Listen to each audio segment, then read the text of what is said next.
I'm Sean Myers, joined by a senior for the Jeannette Jayhawks, Berto Smith. Roberto, thank you for taking the time to do this. Oh, you're welcome. Let's talk about a year ago. A great start to the season for Jeannette, but not the finish that the Jayhawks were hoping for. You ultimately dropped your last regular season game and the first postseason game. So how did that disappointment fuel this team throughout the offseason?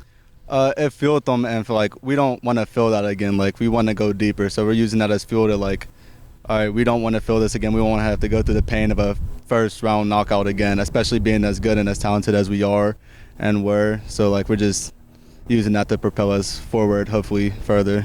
That said, what positives did you and your teammates take from the 2019 season?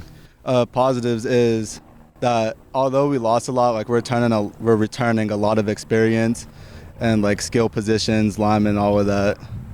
And yeah.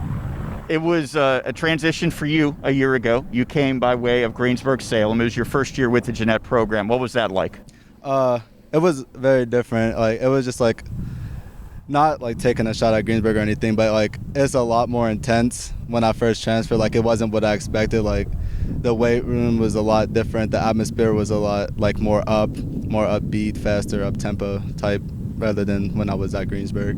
And you talk about getting in the weight room, things that you typically do during the off-season.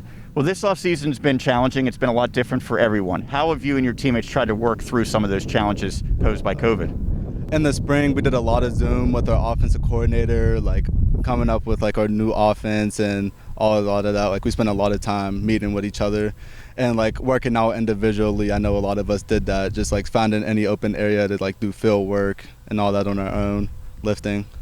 You talk about the offensive coordinator and trying to, integrate into a new offense. Well, you were very versatile on offense last year. You played some quarterback, you played running back. What role do you anticipate this year? I anticipate more of the same, more between running back, quarterback, as about I did last year. No receiver this year, though. You're also a linebacker defensively, and Jeannette had a great defense once again in 2019. What will be key to have success on that side of the football? We just got to have a lot of communication, getting to the ball, getting tackling. The simple stuff is what will keep our defense good and up near the top. It's your senior season, so I'm sure you have high hopes both individually and for the team overall. What are the expectations that you've set for yourself and for Jeannette? For myself, I just set to improve on last season, have a bigger impact on offense, and hopefully reel in some offers.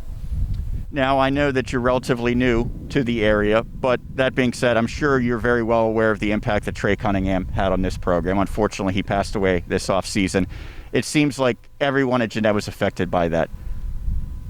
Yeah, that was a hard hit on the community, especially. I didn't know him that well personally, but I knew he had a big impact on a lot of my friends and the coaches and everybody else in Jeannette. You mentioned that playing for Jeannette, it's just a little bit different of a feeling. What is your favorite part of being a member of this Jayhawks team? My favorite part would have to be probably just the practices, because this team is full of competitors. We compete with each other just all year. Every practice is just a competition to make each other better, make the team better, and just be better overall. Well, certainly he is a competitor. That is Berto Smith, a senior for the Jeannette Jayhawks, as we continue our coverage here of the season preview 2020 high school football on the Westmoreland Sports Network.